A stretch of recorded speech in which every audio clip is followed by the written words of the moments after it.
Coming up tonight, the Supreme Court is leaning towards approving the Trump administration's plan to shut down DACA.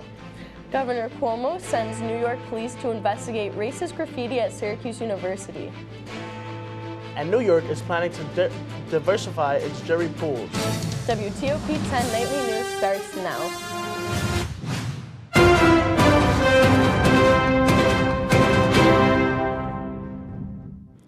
Good evening and welcome to WTOP 10 Nightly News. I'm Matthews Frank. And I'm Jamie Kane.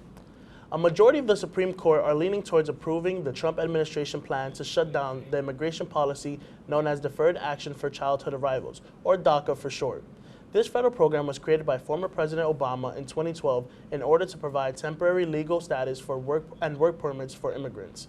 The program, which is still in effect, has allowed nearly 800,000 young immigrants known as Dreamers to avoid deportation. The move by the Trump prompted hundreds of DACA supporters to rally outside the Supreme Court, where justice heard a half an hour's worth of arguments and questions of which the court's 5 conservatives ruled that the Department of Homeland Security acted properly when they ordered an end to the program in 2017. Arizona Representative Ruben Gallego spoke out against the move by the Trump administration today, criticizing President Trump for, quote, using them as pawns. For us to just rip them from our arms and rip them from our communities, it is the most horrific thing that possibly we can do. And at its core, it is anti-American. A ruling in the case isn't likely until this spring's, assuring DACA's role in the presidential campaign. A deadly crash took place over the weekend, killing a man. Investigators say that Herberto R. Perez Velasquez, 31, hit 59-year-old Mark Knapp on Sunday. Knapp was driving a compact tractor and was ejected from it when he was hit. Perez Velasquez left the crash but was caught by police with the help of a civilian. He has been charged with second-degree murder, or manslaughter rather. Police say he is an undocumented immigrant and has a pending charge from another driving accident in October. Syracuse University is investigating racist graffiti that was found in Day Hall. The graffiti was found on both 4th and 6th floor in the residence hall bathroom on November 7th. SU Chancellor Kent Suverud sent a letter out to the campus community earlier today, giving the campus an update on the investigation. The incident caught Governor Cuomo's attention as he sent New York State Police to investigate. A local Syracuse church is performing the nativity scene with live animals, hot chocolate, a horse-drawn carriage, and more. Lead pastor John Elmer says he is excited for Central New York families to see the nativity scene come to life. The event will take place on December 8th from 4 to 6 p.m. at the Vineyard Church on 312 Lakeside Road in Syracuse and will be free of charge. Oswego experienced the first official snowstorm of the season on Monday night into Tuesday morning. The snow coated the SUNY Oswego campus with over an inch of snow, and many students were found walking in cold and windy conditions. Although many students are familiar with the Oswego Lake effect snow, it comes as a surprise each year, leaving many students unprepared for the long months to come, and some creating innovative ways to stay safe from blowing snow. I thought I was prepared, and then I forgot to bring my safety glasses the first time it happened, so I discovered wind guard was good and sunglasses were too dark, so yeah. It doesn't matter how long I'm here, I'll never be prepared or ready or happy to see the snow. Speaking of the storm, let's take a quick look at the weather with Storm Team 10 meteorologist Bethany Strong. Thanks, guys. And as that snowstorm moves out of the area, we still do have some winter weather advisories for Cayuga, Madison, Onondaga, Seneca, and Wayne counties. Looking at our national temperatures, they're a little below average for this time of year, but something to look into. At the end of this week, we're going to have a cold front moving in for the whole nation, so it's something to look for. Looking at our region, around 25 for most of the area, so tune in after the break for my full forecast. Now back to you guys. New York State courts are planning to become more inclusive as the courts plan to add more gender options to juror information cards starting in early January. The plans to offer gender identifications such as male, female, transgender, non-binary, intersex, and others. Brad Hollyman, a Manhattan Democrat, says the new change will allow for a more relative jury pool, as well as less discrimination towards jury selection. President Donald Trump returned to New York City Monday, joining in the salute to our nation's veterans. It marked the 100th year New Yorkers have honored the men and women who have served and continue to serve in the military. To every veteran here today and all across our land, you are America's greatest living heroes. President Trump becoming the first president to attend the opening ceremony. Some 25,000 people marching up Fifth Avenue. I was in the Pacific with General Douglas MacArthur. I served in the islands and I worked my way up into Tokyo and with the surrender of Japan. Including outgoing Police Commissioner O'Neill and Governor Cuomo. It's a great day to honor veterans. We have 750,000 veterans in New York. To honor the service. I wasn't even born here. I was born in Colombia, so I'm an immigrant. And I paid 24 years of service in gratitude for everything that this country has done for me and my family. And sacrifice. Vito Mecca left his Bronx home to fight in Vietnam. I think that people realize that we were there doing what we can for our country. And returned with the Purple Heart. I was hit in the leg, went right down to my ankle, tore the whole side of my leg off. A war David Burnett captured through his lens. And I try and get the focus about right. Working as a photographer for Time and Life magazine when he took this picture. His unit was taking tanks that had been hit by rocket-propelled grenades and mines and putting the tracks back on them. Now, 40 years later, he's on a mission to find the man on this day of gratitude for all their service. Just to hear people saying thank you is awesome. The parade route was 1.2 miles and took around 30 to 35 minutes to walk. A Syracuse woman was arrested Sunday after punching a police officer. The incident took place Sunday night when the police received a call from the woman's roommate. The roommate said Kristen Powers, 26, was trying to fight her. Powers punched an officer as they tried to resolve the issue with her roommate. She also kicked another officer before she was handcuffed. Powers has been charged with menacing in the 3rd degree, harassment in the 2nd degree, and resisting arrest. Governor Cuomo is threatening to take away National Grid's gas license. Cuomo wrote to the company today saying that he will give the company 2 weeks to figure out the gas shortages that have been happening before he takes away their license. National Grid has suspended putting up new gas lines, which will affect 20,000 homes and business in Brooklyn, Queens, and Long Island. Cuomo has not stated if the company will lose their upstate gas license. Casanova has lost Empire Farm Brewery as they shut down this past Sunday due to bankruptcy. The former owner of Empire Brewery, David Kadaleski, filed for bankruptcy in August, saying he was $10 million in debt. Empire Brewery fired the majority of their employees within the last few days, including Kadaleski. However, a new pub is set to open in spring of 2020, which will focus on rebranding. Coming up later tonight, America's largest milk producer files for bankruptcy. And more than 70% of the country is bracing for record cold temperatures.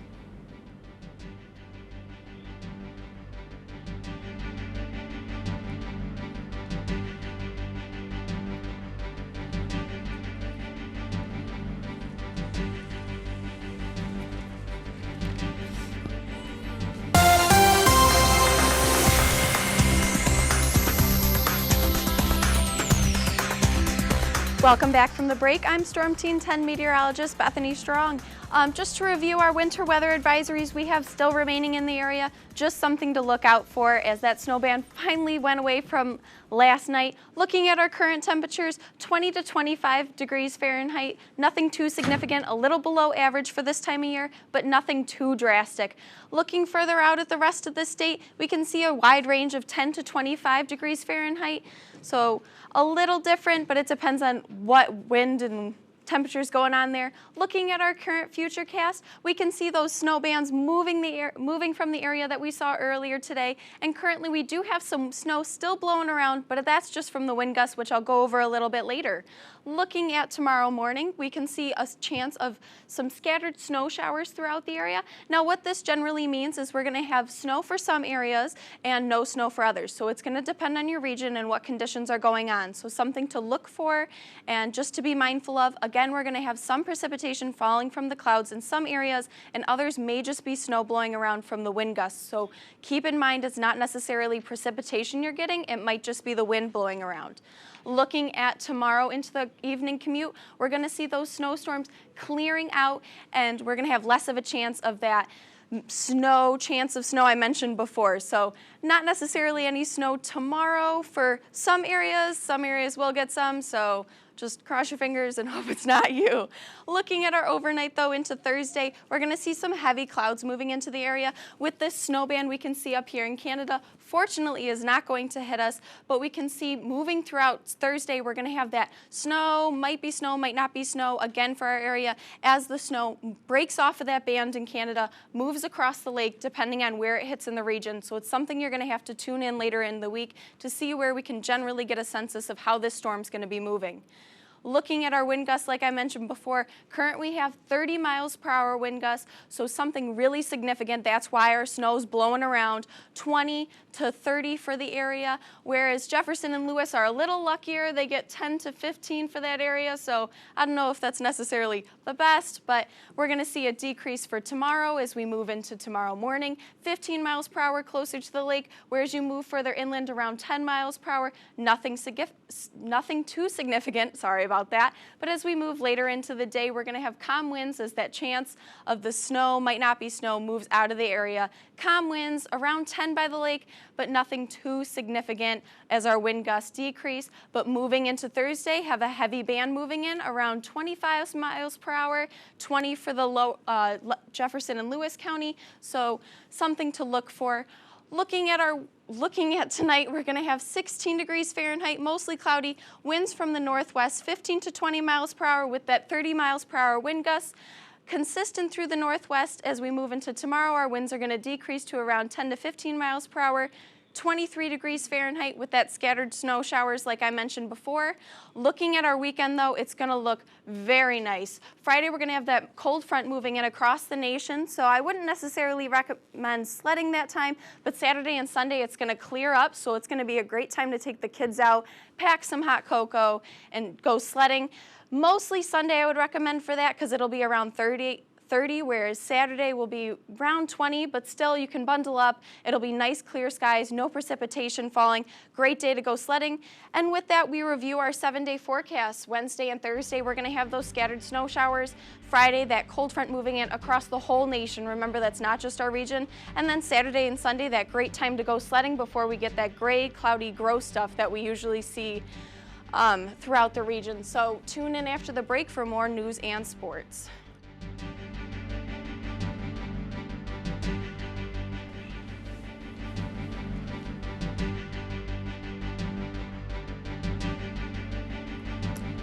Welcome back to WTOP 10 Nightly News. Dean Foods, America's largest milk producer and home to multiple well-known brands, filed for bankruptcy protection on Tuesday.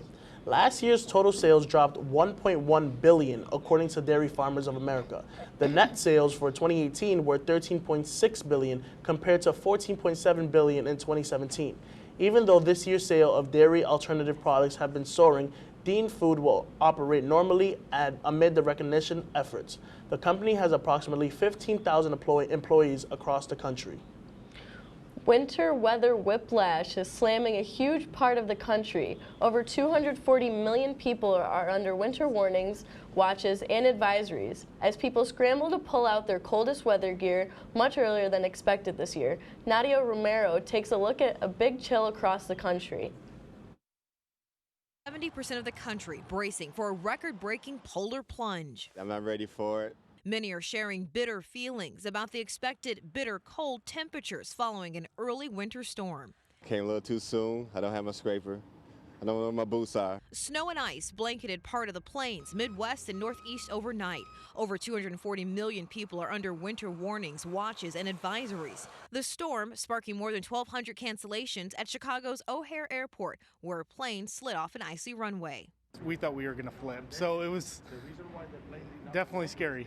But the biggest issue for many, now we're watching the temperatures just plummet. An Arctic plunge. Several cities are opening shelters and warming centers ahead of the frigid temperatures. We're going to different areas of the city and we're looking for people that maybe for whatever reason don't know about us or some of our partners where they can go in. For whatever reason they may think they just want to tough it out in the weather. Many schools in the Northeast are closed for the day. Even states in the deep South, as far as Texas and the Florida Panhandle, will have dramatic temperature drops within the span of hours, from the mid-50s to near freezing. In some cases, temperatures are 30 to 40 degrees below normal for this time of year.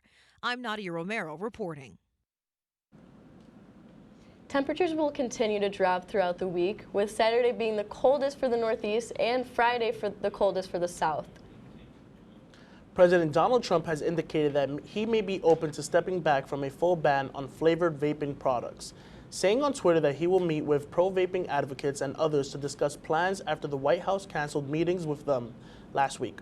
Trump said on Friday that the administration would announce the next steps into its action to curb youth use of devices this week, including raising the legal age to buy tobacco products to 21. Melanie Coleman, a star gymnast who attended Southern Connecticut State University, has passed away after suffering from a serious spinal cord injury. The injury occurred Friday after she slipped off the uneven bars during training at New Era Gymnastics in Hamden. Coleman was an all-state gymnast at Jonathan Law High School in her hometown. She was also named a Women's Collegiate Gymnastics Association Scholastic All-American this year. President Jimmy Carter is recovering following surgery on a cerebral herniation. The Carter Center says the 95-year-old procedure was complicating-free. Daryl Forges is outside Emory Hospital where the former president is resting. Former President Jimmy Carter will remain in an Atlanta hospital for observation following a procedure to relieve pressure from his brain. The 39th President of the United States had subdural hematoma caused by 2 recent falls in his Georgia home. A subdural hematoma happens when a blood vessel near the surface of the brain bursts. Blood then collects between the brain and its tough outer layer, causing pressure. What that procedure involves is actually just making a small hole on top of the skull here, and typically a second hole as well, and getting into that fluid collection, which is mostly fluid, is mostly liquefied at this point, and just removing that fluid, taking the pressure off the brain. The 95-year-old has had several health battles in recent years, including 2 bouts with cancer, and those 2 falls just last month. Those are significant. One, he broke his hip, but it's also significant because he hit his head probably in one of those falls. When you hit your head like that, what can happen is that you can start to have a slow amount of bleeding on top of the brain, and that slow bleeding eventually can accumulate. Despite all that, Carter has shown no signs of slowing down. He continues to build houses with Habitat for Humanity and teach Bible study on Sundays, but the church says he will take off this Sunday. In Atlanta, I'm Daryl Fortis reporting. President Carter is currently 95 years old. He seems to have had no complication from the surgery. Coming up in sports, John Purdick. What can we expect in sports tonight, John? Coming up in sports tonight, we take a look at Oswego men's and women's hockey schedules, Dennis Smith Jr.'s return to the Knicks after a 2-week absence, and an update on Saquon Barkley after his exit from the loss to the New York Jets. All that and more when you return to WTOP 10 Nightly News.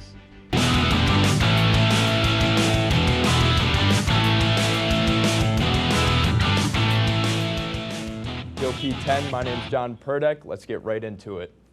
Number 3 Oswego State men's hockey will host Brockport Friday night at 7 p.m.'s Friday matchup. This matchup will include Toys for Tots, as fans will be encouraged to bring stuffed animals to throw on the ice after the first goal. Last season, the men's team was victorious in the Teddy Bear toss game, winning 5-2. The Lakers are coming off an 8-1 victory after defeating Potsdam with 7 different Lakers scoring. For the women's side of the ice, the Lakers will host their first 2 games this week with a matchup against Buffalo State Wednesday and another contest hosting Cortland Saturday. The team went 3-1 last season against the Buff State Bengals with shutouts from senior goaltender Rachel Farmer. On Saturday, Cortland comes into town after sweeping games against Potsdam and SUNY Canton. The Lakers went 1-2-1 against Cortland last season with junior Emma Morset, recording a pair of goals in these games. Over to professional sports, the New York Knicks point guard situation could improve tonight, as Dennis Smith Jr. is probable for tonight's matchup against the Chicago Bulls. Smith has missed 7 straight games, and his return will be a welcome sight for the struggling Knicks. Smith practiced for the first time Monday with the team after taking time away with his family in North Carolina. Current point guard Frank Ntilikina is playing well, but this would be his job to lose if Smith comes back. Last Sunday, the New York Giants running back Saquon Barkley exited the game against the Jets on his way to the X-ray room. Post-game, head coach Pat Shurmur said Saquon is feeling much better and is fine. Barkley had a career low of 13 carries for 1 yard, and on many rushing attempts tackled in the backfield with the Giants' depleted offensive line. Shurmur, when answering critiques about the star running back coming back too early after his high ankle sprain, he said, "Absolutely not." And last night, we had a game for the ages in football as Monday Night Football came back, and it was a great, great game, so let's get right into it. Jimmy Garoppolo and the Seahawks, 49ers undefeated and Seahawks 7-2. Big division rivalry here. Jimmy Garoppolo in the shotgun in the red zone gets a pass to Kendrick Bourne, who gets in the end zone for a 10-0 lead. He's dancing, and they're dancing in Levi Stadium. Garoppolo again is back, and he's going to get sacked by Jadeveon Clowney, and he's going to pick it up, scoop it, and bring it all the way back to the end zone for the score. 10-7 49ers, Seahawks back on the run. Wilson scrambling right in the pocket, floats a little pass up in the end zone, and it is caught by tight end Nolan Freese. Now the Seahawks have made this game a little interesting as they go up 21-10. Now we're heading to the end of the fourth, and we get a rush over the middle to the running back who gets in, and the Seahawks are moving. This game is about to get sent into overtime as Wilson's back in the gun, gets sacked, and the lineman picks it up, another fumble, and the 49ers bring it all the way back to the end zone, and we got a ball game. 49ers kicker shanks it left in overtime, and this is going to give the Seahawks the ball back in overtime. Seahawks on the move. Getting past midfield, Wilson shuffling out, goes on the run, gets past midfield, and gets tackled down, so the Seahawks got a chance to end it right here. And it is good. Seahawks get the victory on Monday Night Football. A childhood throwback is coming to upstate New York. The Scooby-Doo gang will be traveling to upstate New York this March. Scooby-Doo will be touring its live show that will be including magic, original music, interactive videos, and more. The 2 shows in upstate New York are at the Palace Theater in Albany and the Kodak Center in Rochester. Tickets for the show will go on sale November 16th at www.scoobydoolivetour.com. So, what are you looking forward to for Monday football? Well, last night's game was a instant classic. It was in comparison to the Rams-Chiefs last game, where it was a total point game of 50 points. I saw a lot of things that I liked out of the 49ers in the game. Despite their loss, I didn't believe in Jimmy Garoppolo before, but I think he's pretty good. And how about the Teddy Bears for the hockey game? Well, the Teddy Bears, this could be interesting because usually you have hat tricks where they, throw all the hats on the ice, but this time we're going to get teddy bears after the first score. Who doesn't like a good teddy bear? Yeah. Sounds great. Perfect. And are you looking forward to this weekend? You going sledding or anything? Yeah, we're gonna have that cold front move in like Friday, so it'll be something to look forward to with those clear conditions finally. No gray, foggy weather, whereas like Wednesday and Thursday we have that snow. So it'll be something to look forward to, a nice clear weekend. Well, ladies and gentlemen, that's our report for tonight. Be sure to stay tuned for The Real Deal. Thank you for watching. Have a great night, everyone.